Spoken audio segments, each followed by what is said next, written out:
TransUnion é uma empresa global de informação e insights que ajuda empresas a tomarem melhores decisões.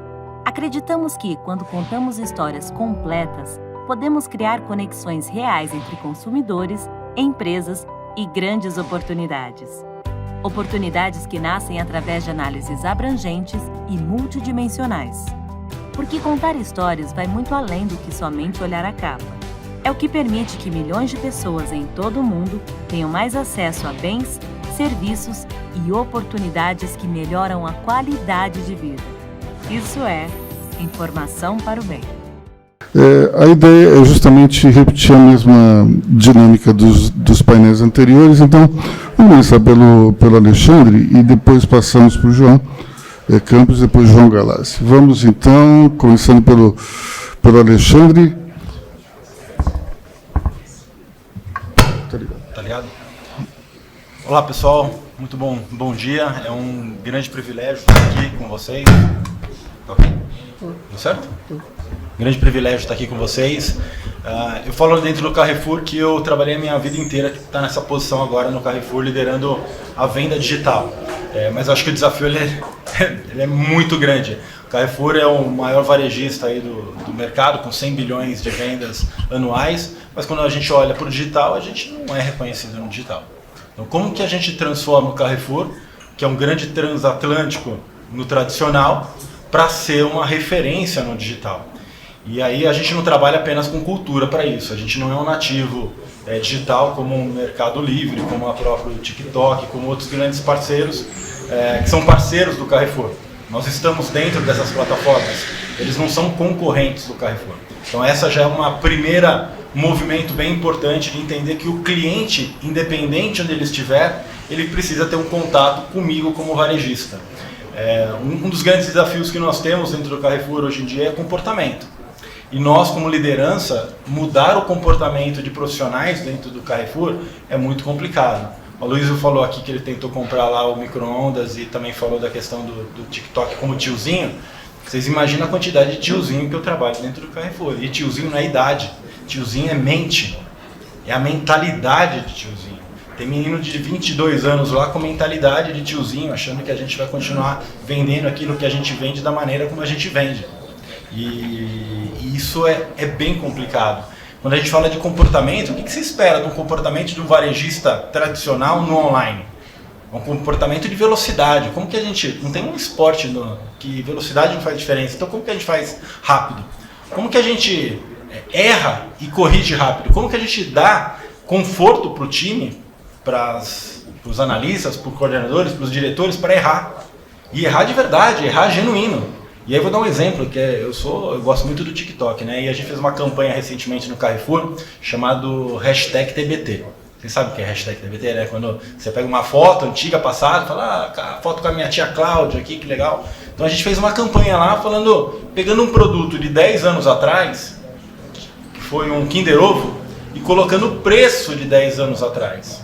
Para quem não lembra, hoje o Kinder Ovo custa na casa de 10 a 12 reais. A gente colocou o preço a R$1. E a gente falou, o que vai acontecer colocando o preço a R$1? Claro, a gente não foi lá tentando testar o que ia acontecer. A gente queria entender se de fato o cliente abriria um primeiro pedido colocando um produto por impulso. A gente parametrizou uma venda de 2.000 Kinder Ovos no dia inteiro. Isso era uma segunda-feira, só para vocês entenderem a questão de comportamento, de errar e acertar. E aí parametrizamos 2.000 Kinder Ovos. Eu lembro que eu saí para almoçar na hora que a gente parametrizou. Quando a gente voltou, quando eu voltei, era 1h30 da tarde mais ou menos, falei, e aí? Vendeu quanto? 500 Kinder Ovos? Tinham vendido 26.000 Kinder Ovos. O problema não é vender 26.000 Kinder Ovos. O problema é você entregar 26.000 Kinder Ovos. E o problema é você ganhar dinheiro com 26.000 Kinder Ovos. Online, a coisa mais fácil que tem no online, sabe o que é? Vender. Pega uma Heineken, bota R$1 uma Heineken. Pega uma picanha, coloca R$19,90, você vai arrebentar de vender. O problema é você entregar. E é você ganhar dinheiro com isso. Mas sabe o que a gente aprendeu fazendo os 26.000 Kinder Ovos? Primeiro que a parametrização não funcionou. Que a gente é uma empresa tradicional, a gente precisa melhorar muito em tecnologia. E esse é algo que a gente precisa errar e acertar rápido. Mas a gente aprendeu uma coisa. Um CAC, eu vi aqui na primeira painel falando, um CAC no online é na casa de 60, dependendo da categoria de produto, R$100, para conseguir um cliente novo. a gente derrubou o CAC para R$ 8. Porque o cliente colocou um Kinder Ovo ali com investimento de R$ 10 e fez o primeiro pedido. E olha como o comportamento de deixar o time errar, ousar, e a gente de fato promover isso é bem importante. Então, eu estou muito feliz com o desafio que o Carrefour hoje tem. A gente tem um desafio de não encontrar produtos para clientes, nem clientes para produtos, a gente tem um desafio de mudar a jornada.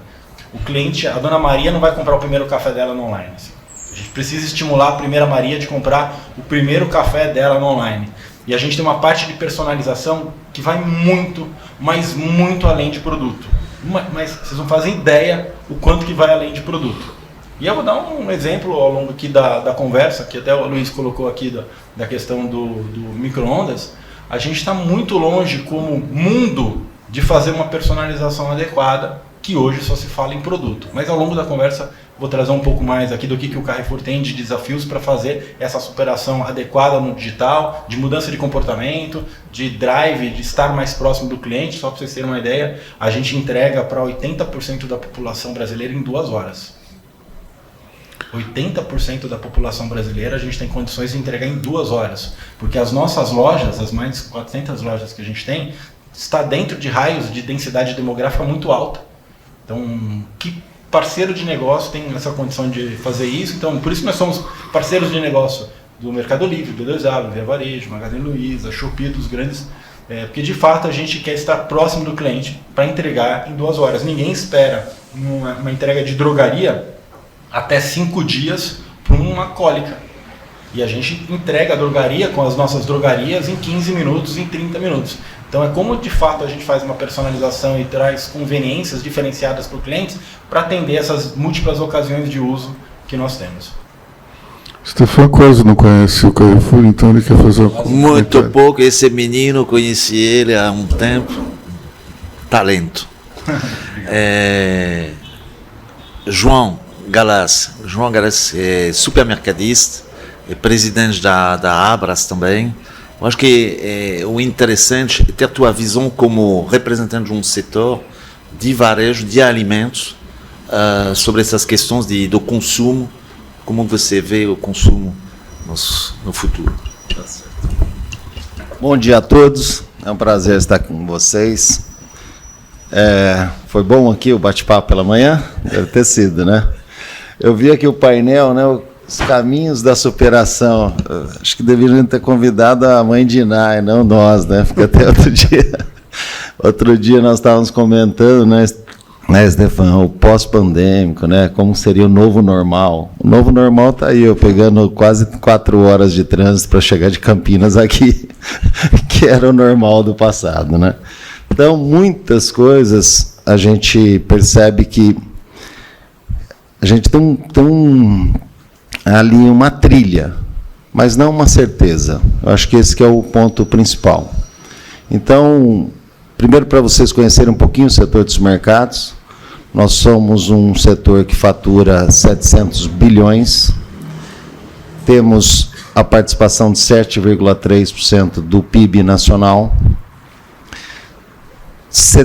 94 mil lojas no Brasil, 28 milhões de clientes que atendemos diariamente, empregamos em torno de 3 milhões e 300 mil pessoas diretas e indiretas, e temos a capacidade, e hoje já o fazemos, de entregar para os consumidores os seus alimentos, bebidas, higiene e limpeza em 87% das casas de toda a população brasileira, ou seja, nós que abastecemos a população brasileira, setor dos mercados.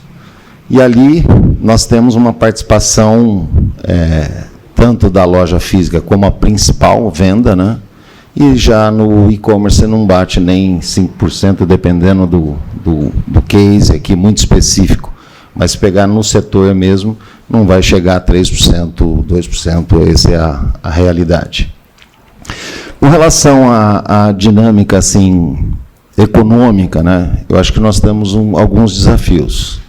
Nós temos hoje uma inflação até ali empatando basicamente com o nosso crescimento, porém, o desemprego volta a subir.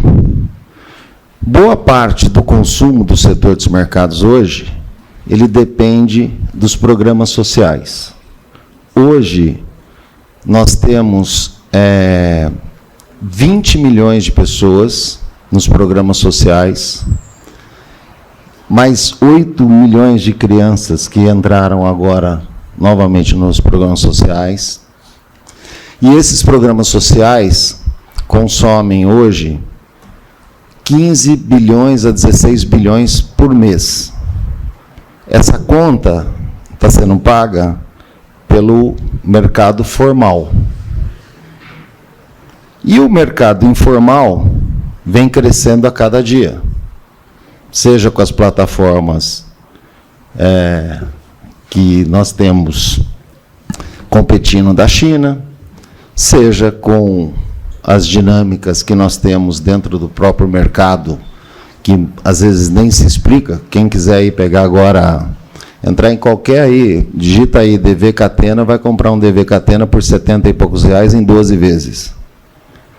Você não compra nem por 150 na Mistral, que é a única importadora que traz o vinho Catena para o Brasil.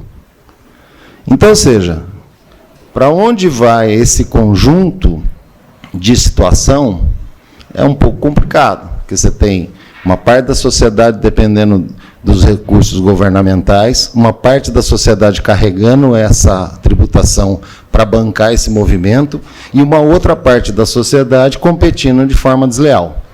E não vai dar certo. Alguma coisa vai ter que ocorrer no caminho para nós equilibrarmos essa conta. Acreditamos muito que a reforma tributária possa ser um instrumento que traga competitividade, um momento aí de ativar, inclusive, a nossa competição internacional, mas tem coisas muito mais simples a serem feitas, como, por exemplo, as obrigações acessórias, que temos um projeto no Senado que pode aliviar em 150 bilhões a carga tributária, o custo operacional que nós temos no dia a dia. Um simples projeto que você retira as obrigações acessórias. Por outro lado, essa reforma tributária, que deveria ser uma reforma tributária para simplificar o nosso dia a dia como empresários, ela começou a se tornar um complicador dos nossos próprios, do problema que nós já temos. Ou seja, agro, varejo alimentar, serviços estão perdendo nessa história. Há um desequilíbrio nessa condição. Então, esse é o nosso trabalho hoje institucional muito forte para podermos tocar essa agenda. Eu não sei quanto tempo, qual que vai ser a dinâmica, porque aí nós temos as questões que nós podemos entrar um pouco mais no e-commerce, nessa competição, um pouco do que o Alexandre comentou sobre usar os players como uma dinâmica de chegar ao consumidor, enfim, estamos abertos. Vou deixar o João, daí vocês podem voltar. Vamos lá, então? Vamos. Bom, obrigado. Primeiro, bom dia a todos. Prazer estar aqui hoje. Falar um pouco, né, da Seara. Imagino que aqui a maioria, a gente chega em 90% dos lares. Se alguns lares não tem aqui, então depois me avisa que é para eu achar os 10. Mas aproveitar a oportunidade de falar um pouco do que é a Seara. Acho que a gente vê muito a Seara como um produto aqui no Brasil, uma marca forte. Mas a Seara... Nós somos hoje uma empresa, né? No ano passado nós faturamos 44 bilhões e boa parte, né, do nosso negócio ele é focado em multiproteínas. Então a gente trabalha com frangos, suínos, alimentos preparados, alimentos à base vegetal, e nós estamos presentes hoje, obviamente no Brasil, a nossa grande fortaleza, mas nós estamos presentes em mais de 140 países. Então... nós temos um papel importante, né? Esse desafio de estar oferecendo alimento de qualidade para muita gente em muitos lugares. Eu acho que muito quando a gente olha, nós vemos os desafios e as oportunidades, eu acho que assim como sempre, né? Se a gente para ver, a volatilidade sempre vai estar. Eu acho que o grande desafio nosso é manter uma agenda muito clara de foco naquilo que a gente faz e naquilo que a gente está conseguindo controlar. Então, hoje, quando a gente fala da Seara, né? Nós somos uma marca que a gente pode falar que tem um pé de agro, né? Porque a gente tem toda a criação dos frangos, dos suínos, ou a gente vende ele como produto, ele é matéria-prima para os produtos que nós fazemos. E o foco muito grande para nós sempre tem sido, né, uma empresa que tem mais de 60 anos, mas está no grupo da JBS há 10. E nessa história que nós temos um foco muito grande em 4 coisas, né, que a gente acredita muito. Primeiro, é liderar a agenda de sustentabilidade. Né? A gente precisa puxar isso, a gente precisa estar à frente, nós estamos com a agenda do Net Zero. Isso é uma coisa fundamental, não só para o Brasil, mas também para todos os parceiros que a gente trabalha fora do Brasil. Segundo, é a nossa marca, que é uma obsessão por qualidade. Né? A gente acredita que produto bom vende, produto ruim, né, não funciona. Então, essa crença de produto, né, nós vendemos produtos, então os nossos produtos têm que ser melhores. 3, inovação. Eu acho que aqui a gente falou muito, a gente fala de inovação, eu vou falar de inovação de produto, mas é inovação de tudo, né? Hoje, eu estava falando com a Gabriela, a gente é um grande parceiro do TikTok, como de outras plataformas. A marca tem hoje um desafio de ela tem que falar com muita gente, né, de muitas formas e de um jeito só. Né, porque no final do dia, o que a gente tem que tomar muito cuidado é não ter uma única presença e uma única voz. Então a gente faz isso muito em inovação, e inovação também que eu acho que o Galás pode falar, mas eu acho que o mundo viveu uma coisa assim como que cria inovação relevante. Como é que você faz menos coisas, mas coisas que realmente impactem. Eu sei, às vezes é mais difícil, mas é uma coisa que a gente foca muito. É melhor fazer menos, mas quando fazer, procura buscar ruptura. Né? Hoje em dia a gente está atacado, aqui a gente viu a quantidade de coisas que nós somos bombardeados. Né? Então, a gente está fazendo agora, ouvindo um pouco até, nós acabamos de lançar uma linha aqui no Brasil que a gente chama que é o prato do dia a dia, que são refeições congeladas a R$ 8,99, para buscar uma população para entrar na categoria. Então é um arroz com galinhada, arroz com frango e milho, mas de novo, cria uma plataforma para atender as diferenças e os movimentos que estão acontecendo. Ao mesmo tempo a gente lançou serviço para o varejo, para ajudar o varejo também a criar uma experiência e atrair o consumidor para as lojas. Né? Então a gente tem um empório de frios, onde a gente ajuda o fatiamento, treina as pessoas, açougue de suínos, onde a gente está colocando marca nos suínos. Estamos lançando agora uma rotisseria para trabalhar com supermercados e criar essa experiência. E assim vai. Então, para mim, e o quarto ponto que para a gente é muito importante também é a tecnologia. Tecnologia não só na forma de se comunicar, mas também tecnologia para buscar eficiência e produto novo.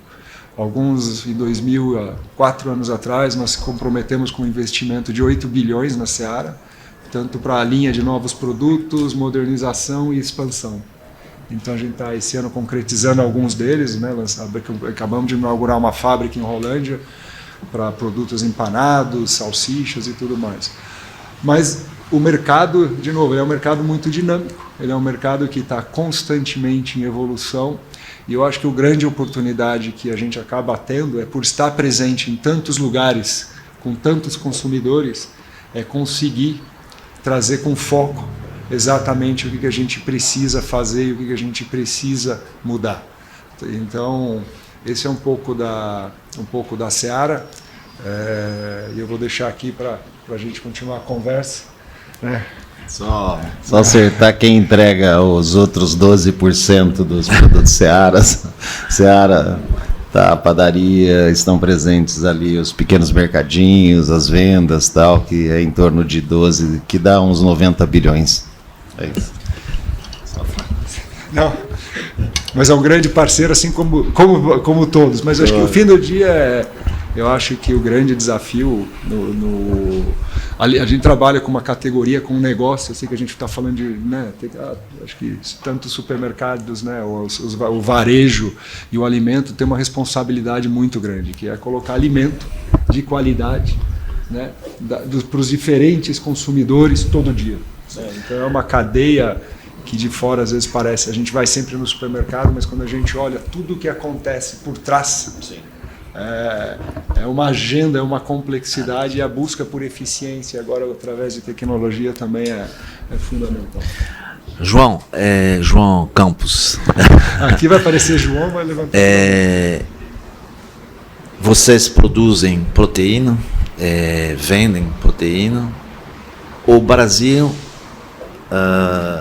mais ou menos 14% da população se autodeclara vegana. Não quer dizer que são verdadeiros veganos, mas de fato se autodeclaram veganos. Então, a questão que eu faço, quais são as iniciativas, porque isso tem a ver com consumo e mudança de hábito de consumo. Então, o que vocês estão fazendo para suprir essa nova demanda? Então, a gente fala muito de carne vegetal, etc. Eu acho que é bem interessante, eu acompanhei bastante o que vocês estão fazendo. Eu acho que seria interessante compartilhar um pouco isso com a gente. Nós fomos, alguns anos atrás, nós lançamos aqui no Brasil a marca Incrível. Inclusive foi a primeira marca à base de vegetais. A nossa crença é que se tem demanda, se tem essa busca, nós vamos oferecer. Então, nós temos todas as proteínas e a vegetal não deixa de ser uma delas, né? O consumidor vegetariano, vegano, ele sempre existiu, né? A gente sempre fala que sempre tem uma parcela da população que é pura, de 4%, 5%, que sempre existiu. O que a gente vê nos últimos anos é as pessoas buscando alternativas, né? E as pessoas hoje, elas tem aquele, um dia ela quer um produto, outro dia ela quer outro. Então, o papel hoje nosso é tentar estar presente nessas diferentes escolhas. A marca Incrível, ela é líder hoje no Brasil, ela vem crescendo, mas nós temos também fora do Brasil.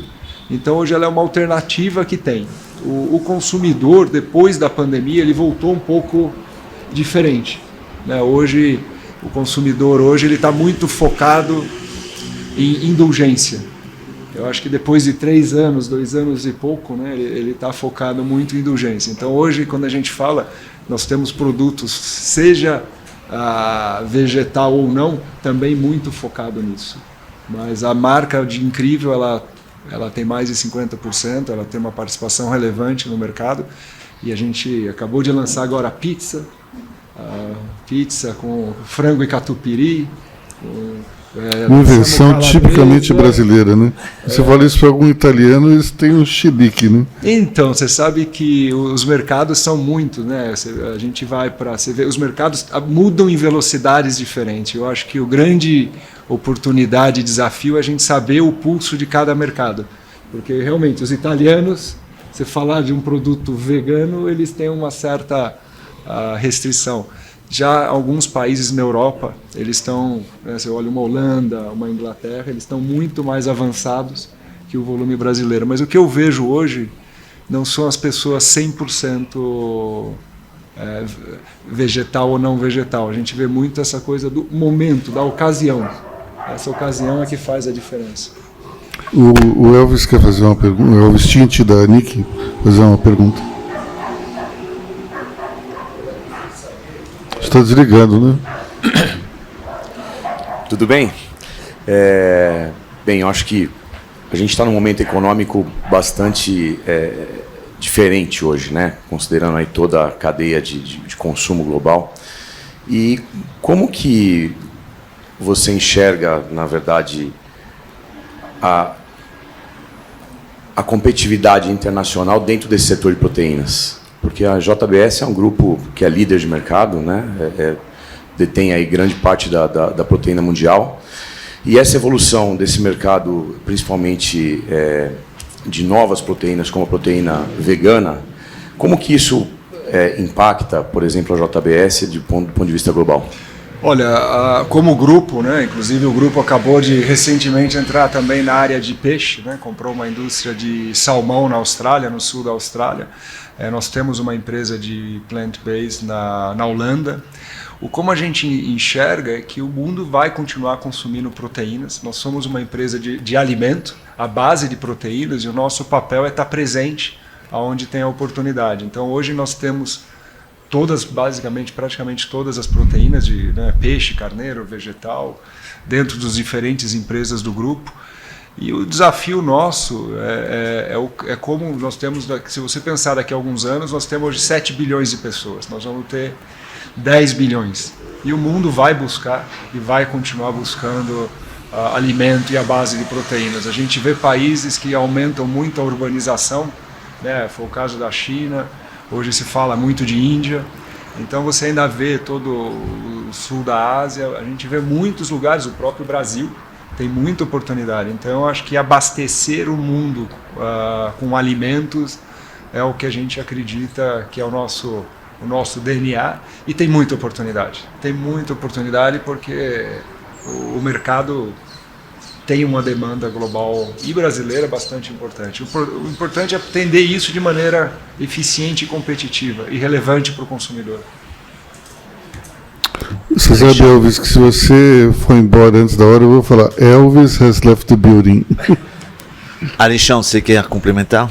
Eu queria complementar o ponto sobre veganismo. Eu como varejista, né, nós como varejistas, nosso papel não é vender. Nosso papel é ajudar as pessoas a comprar. E isso é extremamente diferente. Isso basicamente muda a regra do jogo. Quando a gente fala em ajudar a comprar, é colocar uma seleção ou um corredor de produtos saudáveis, zero lactose, intolerância. Isso eu acho que é o básico, né? Mas quando a gente começa a entrar um pouco mais a fundo nisso, quando a gente vai num nutricionista, por exemplo, esse nutricionista passa uma lista de uma dieta em específico, você pega uma lista que tem uma dieta de 2.000 calorias, você sai pesquisando onde você vai comprar isso. Por que não a gente, como varejista, criar listas? Listas de compra de zero lactose, lista de compra de churrasco para 20 pessoas, ou a festa bodas para 35 pessoas com vinho XPTO. Não é difícil a gente fazer isso, né? A gente tem recursos de tecnologia para isso, a gente tem reviews de clientes que já fizeram e deram certo. Né? Por que não eu botar a lista da Gabriela Pugliese, a grande influenciadora, do café da manhã dela no meu site, e quem quiser consultar isso. Então a questão é como que a gente consegue ajudar os veganos, os intolerantes à lactose, a fazerem compras utilizando receitas onde nós, como varejistas, oferecemos a solução e, obviamente, usando a tecnologia como ferramenta para tal. João Galaz, sobre iniciativas de digitalização do varejo, você estava comentando do e-commerce, por exemplo, eu acho que é interessante como atender esse consumidor amanhã em função dessas iniciativas. Você pode contar um pouco disso? Bom, primeira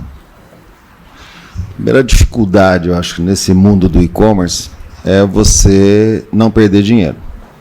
Porque, na verdade, a grande maioria perde dinheiro.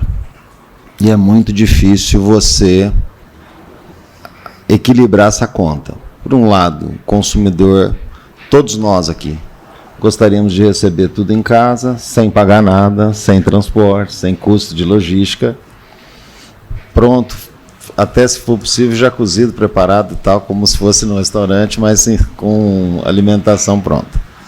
Então, essa é a grande dificuldade. Você tem, por exemplo, acabamos de visitar agora a Espanha, fomos lá no Mercadona com meu amigo Roberto aqui, e o Mercadona tem uma dificuldade de ganhar dinheiro num país com uma renda muito maior que a nossa, com uma logística muito melhor que a nossa, com um tamanho de país muito menor.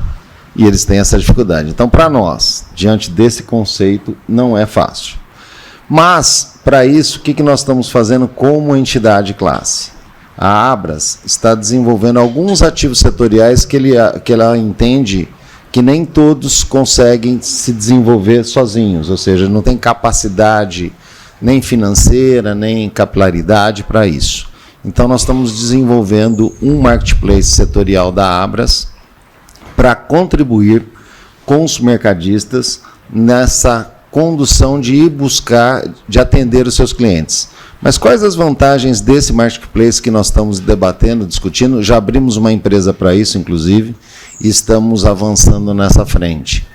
É que ela pode ter um conjunto de habilidades que poucas empresas de marketplace podem propor. Como, por exemplo, nós vamos integrar os estoques dos players. Então, se algum supermercadista, se algum cliente entra para comprar numa determinada loja, não tem aquele produto, o supermercado vai poder liberar um outro concorrente para poder atendê-lo. Isso leva uma facilidade de não ter ruptura nos produtos. Então, esse é um caminho que nós estamos entendendo.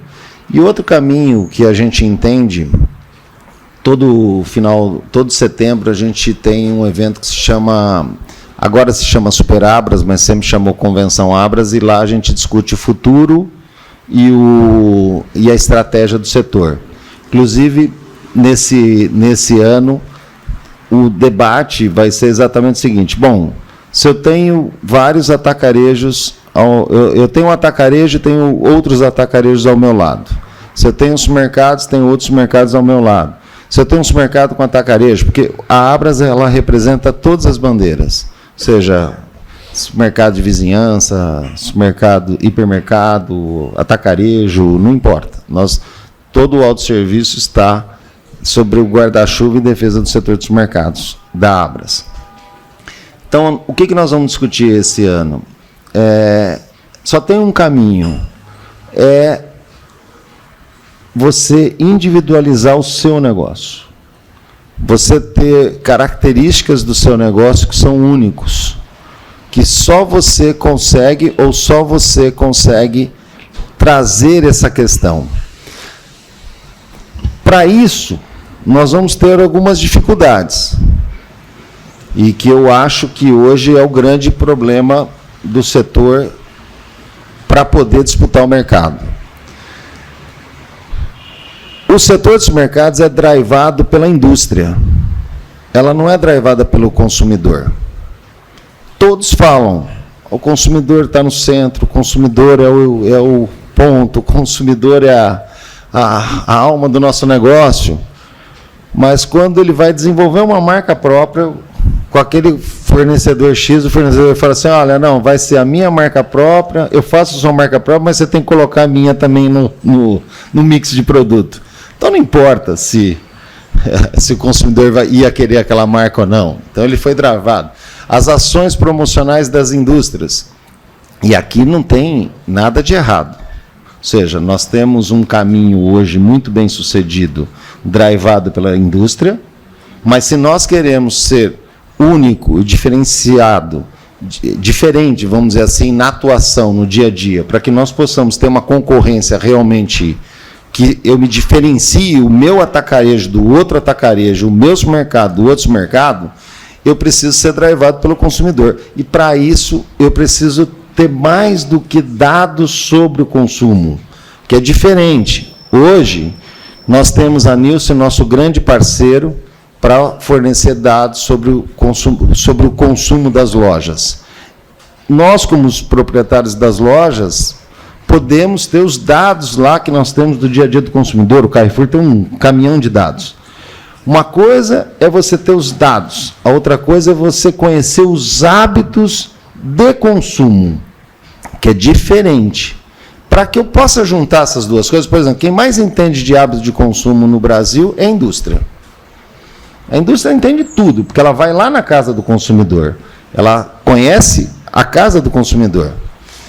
Mas ela precisa complementar os dados dela com os nossos dados, para poder casar esse sistema.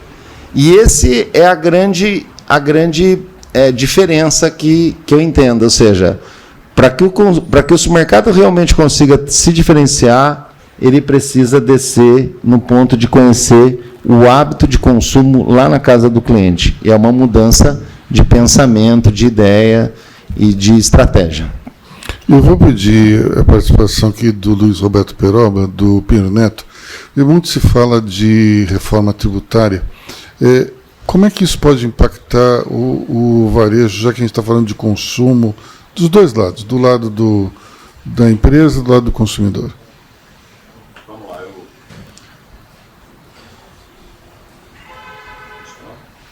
Funcionou agora, né?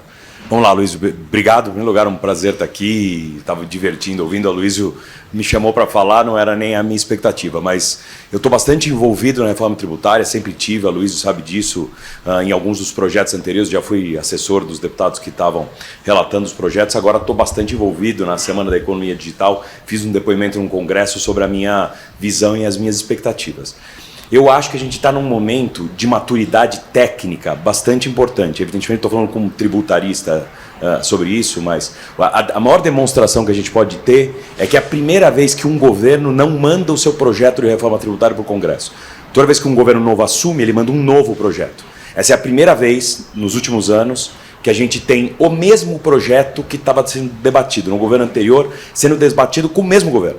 Isso mostra que a gente tem uma maturidade em termos de desenho de imposto, eu acho que a gente nunca teve. Ninguém tem dúvida que o IVA é um imposto que deve ser implementado no Brasil, sua perspectiva de simplificação.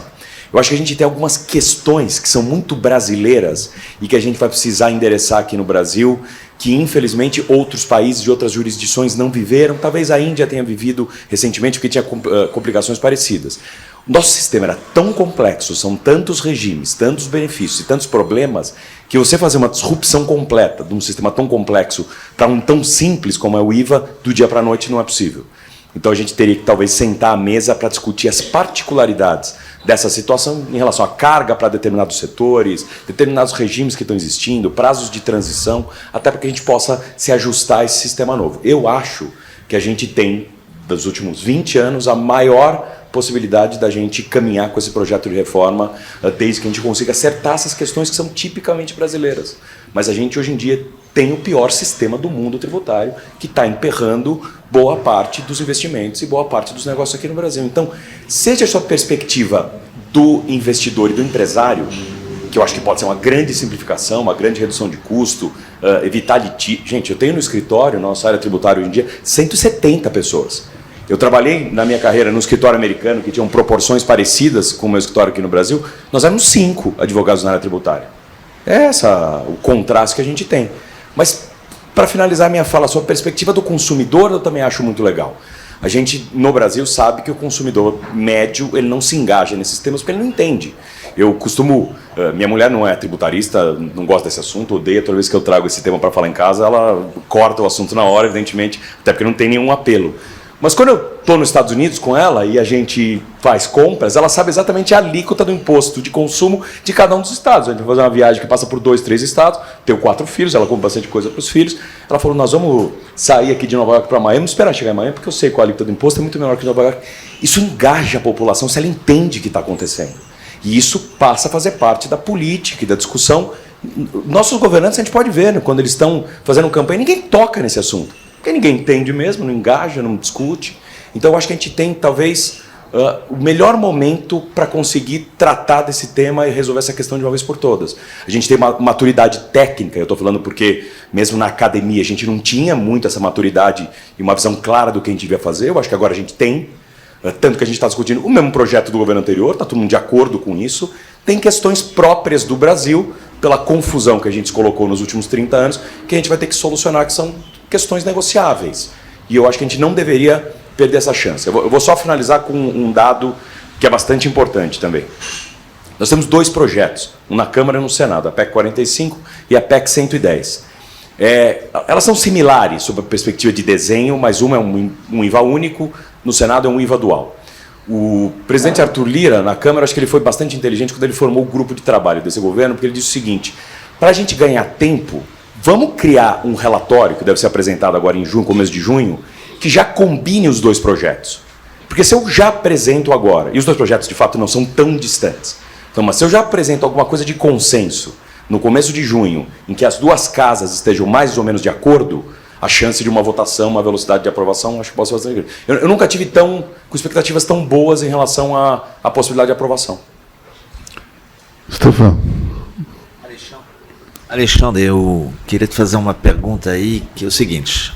No caso do Carrefour, é uma empresa que tem 60 anos, que nasceu na França, nasceu com lojas físicas, e aos poucos tem uma transformação da empresa para ser cada vez mais digital. Então, a questão da cultura como que ela pesa na empresa e como você enxerga isso, visão consumidor. Eu acho que isso, que conheço a empresa, entendo que é um desafio e queria te ouvir sobre isso.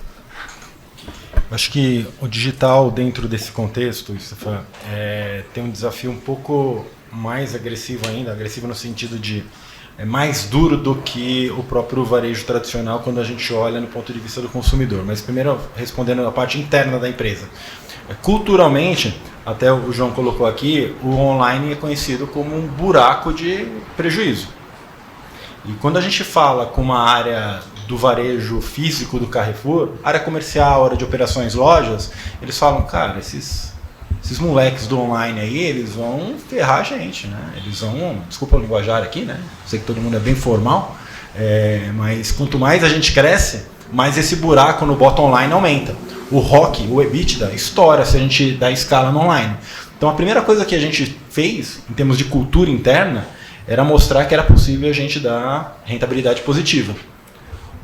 O meu primeiro mês no online, que foi em junho do ano passado, o primeiro mês a gente deu, historicamente, o primeiro resultado positivo no online.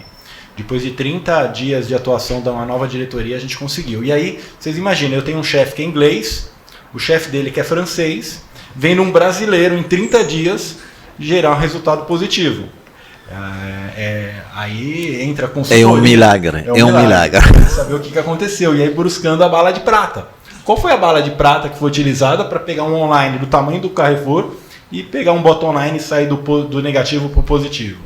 Aí tem várias coisas, né? Tem desde parar de ficar dando cupom a rodo para cliente que já ia comprar e não precisa incentivar com cupom, aumentar o raio de atuação das lojas, aumentar o frete. Olha isso, aumentar o frete. Não é frete grátis. Existe um paradigma gigantesco que diz que aumenta a venda tirando o frete. Isso é paradigma para algumas regiões. Quando a gente aumentou o frete, quem aqui nunca foi num shopping center e comprou uma coisa num hipermercado só para não pagar estacionamento?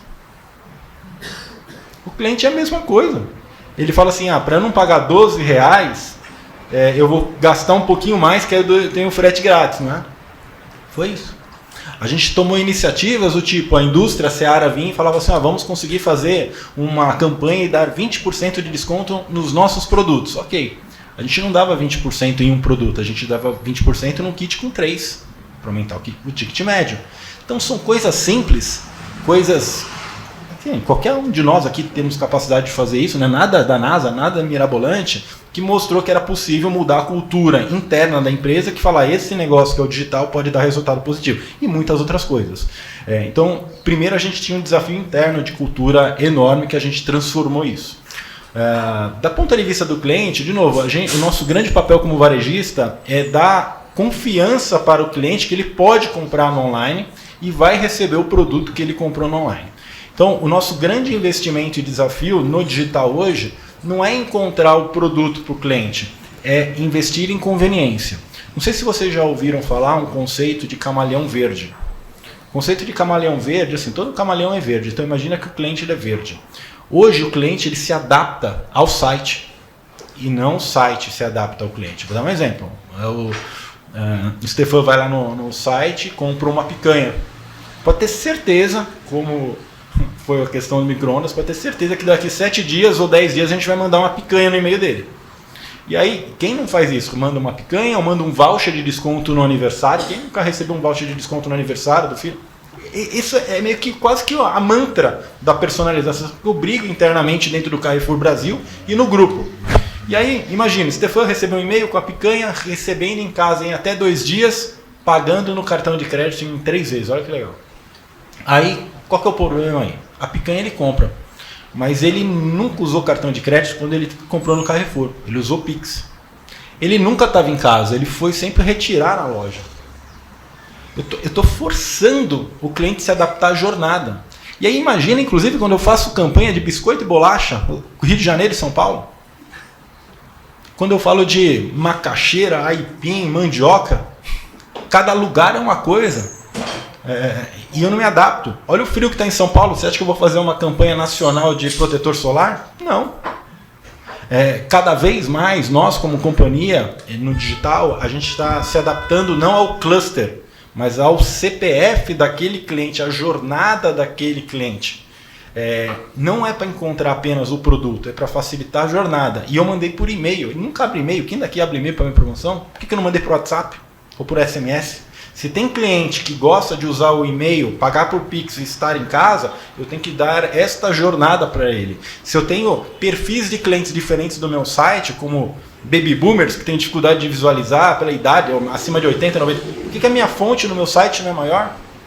Por que eu não faço uma campanha de Farroupilha no Sul e ao mesmo tempo o aniversário de Barueri no mesmo dia, na mesma data? Então, esta jornada é isso que a gente como cultura quer transformar o Carrefour como uma jornada sem fricção, para que o cliente consiga fazer a compra dele, porque ele vai encontrar os 33 mil SKUs de 1P que a gente tem no sortimento de hipermercado a 2 horas da casa dele. Cuidado, você tem bastante baby boomers ao redor.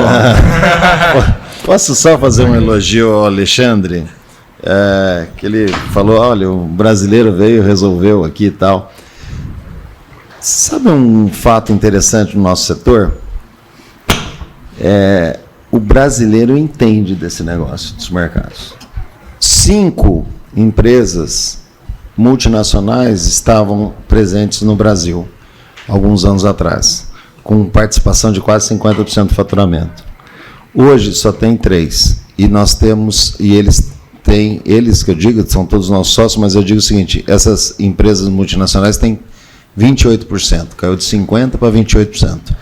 E os 28%, basicamente, são formados por quase 80% do faturamento, 70% do faturamento, por um negócio que o brasileiro que inventou, que é o atacarejo. Então, você vê que o brasileiro no setor dos mercados, ele é um craque. Ele é bom nesse negócio e conhece.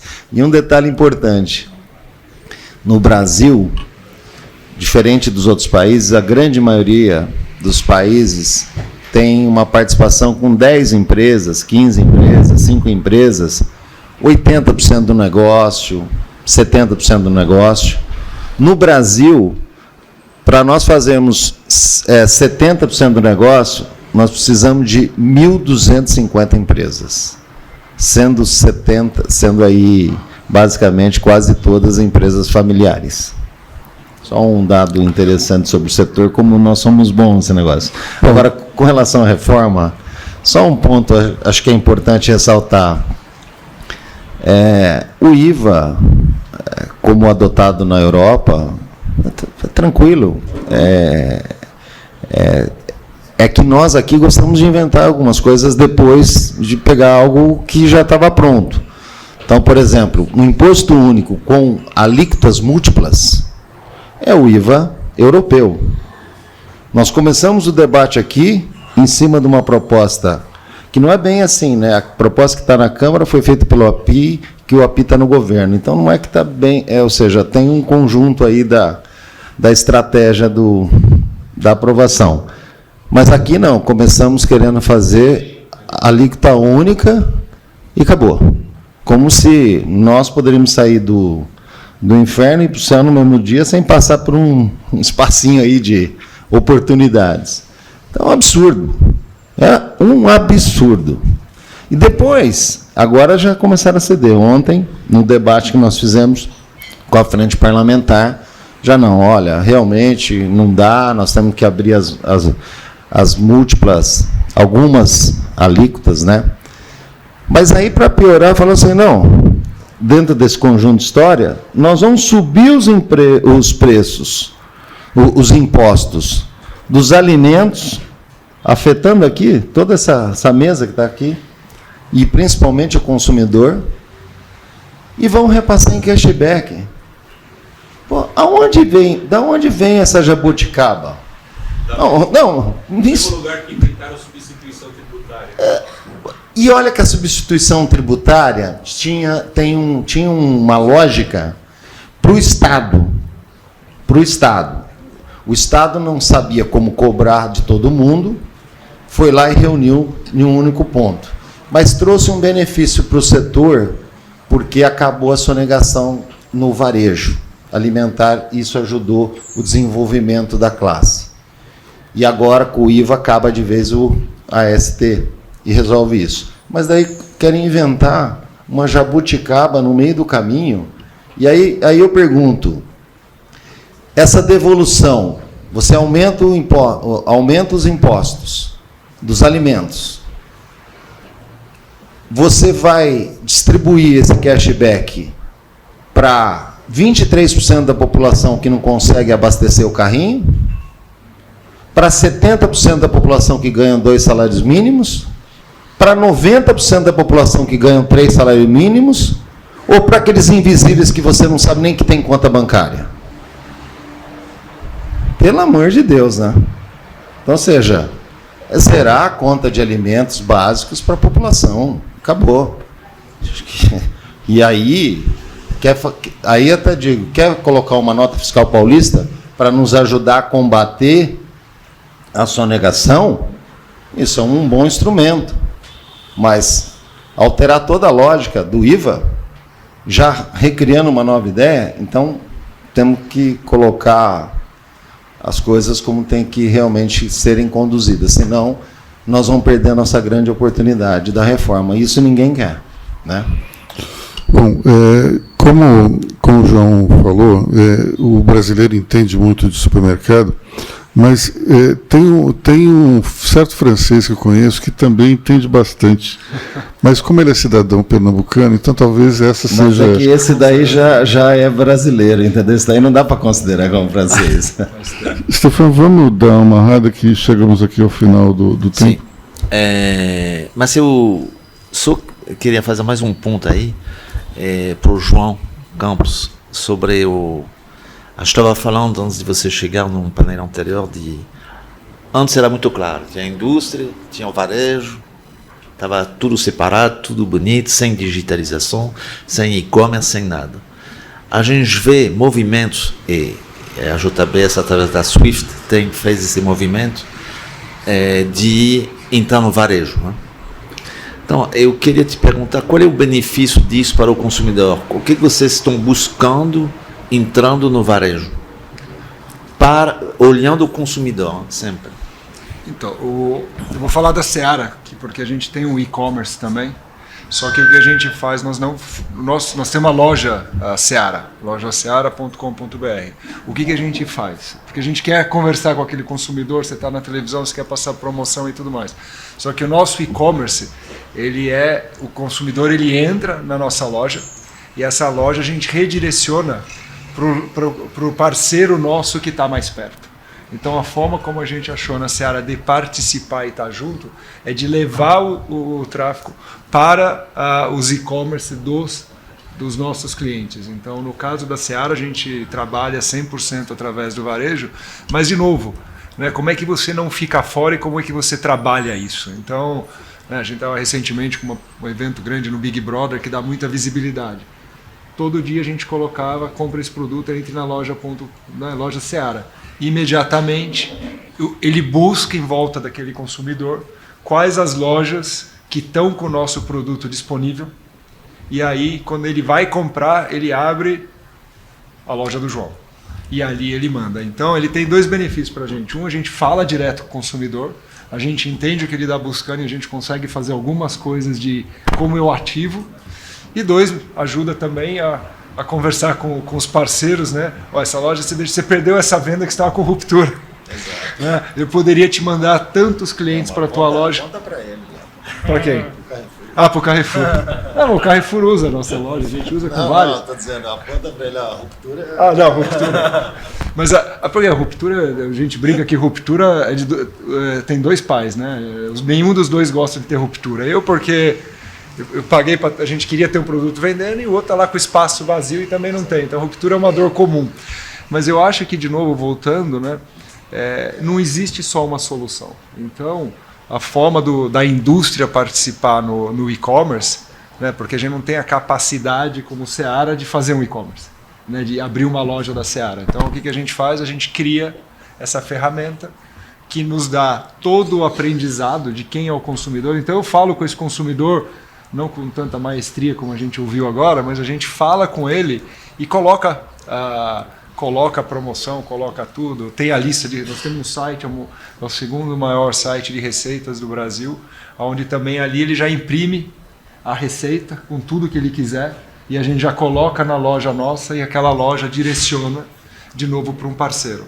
E esse direcionamento é sempre assim, aonde você está, o sistema busca rápido, né, o consumidor não percebe, né? Ele acha que está na loja da Seara, quando ele vê ele está comprando na loja de um parceiro. Então é isso que a gente tem feito dentro da Seara. Então a Seara, o nosso foco é o varejo, a gente vende através do varejo. Vamos dar uma amarrada aí? Não, por favor. Não, minha amarrada vai ser chamar a Cris para encerrar.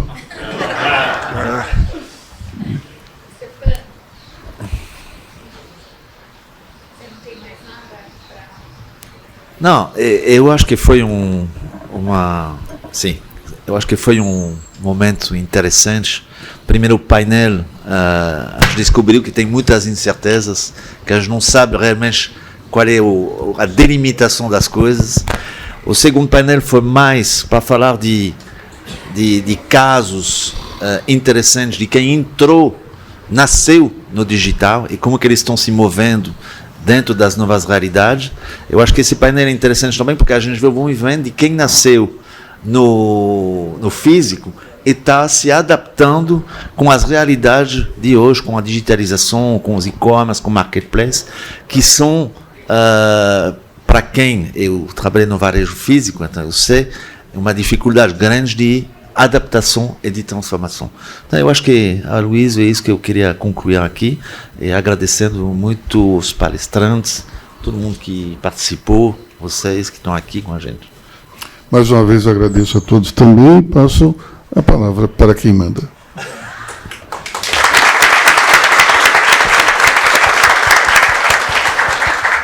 Bom, nosso objetivo aqui hoje era exatamente isso que o Stefan encerrou aqui com esse comentário, era trazer toda a cadeia e compartilhar um pouco as experiências, né? Porque uma coisa é aquilo que a gente vai lendo e vai sentindo do mercado, mas outra é ouvir na real o que cada um tem vivido, e muitas vezes o que um está passando na indústria já serve de um alerta para o outro que está lá na outra ponta, né, no varejo, e todo esse ambiente tecnológico que vai nos ajudar a ter negócios mais saudáveis e mais prósperos. Então, nossas próximas agendas... Cris, desculpa, mas vocês podem imaginar, 30% das gerações atuais nasceram no digital. Quando a gente bascula para mais a maioria, aí as coisas vão tomar uma outra dimensão. Exatamente. Aí nossas próximas agendas, a gente segue nesse desafio de promover esse debate, que é um debate da vida real, né? Onde nós todos estamos aqui buscando soluções para, de uma forma cirúrgica e rápida, ter movimento e agilidade. Eu acho que nesses momentos de mercado um pouco mais turbulentos, a agilidade faz toda a diferença. Então, a gente tem aqui a missão de antecipar fatos, de debater e de trazer os principais temas que vão ajudar a melhorar o ambiente de negócio. Então, obrigada mais uma vez a todos vocês. Nos vemos dia 15 no Business Day. Na AW, arquitetura e engenharia caminham juntas. São mais de 25 anos desconstruindo o paradigma de que fazer uma obra ou projetar espaços sempre é uma dor de cabeça. Desde os primeiros traços até a entrega da obra, nossos clientes são atendidos por arquitetos, que sabem tudo de construção, e engenheiros, que sabem tudo de arquitetura. Aqui, estes dois universos se completam, cada um com sua expertise, seus conhecimentos e excelências, mas todos com o mesmo objetivo: dar vida a espaços que inspiram pessoas.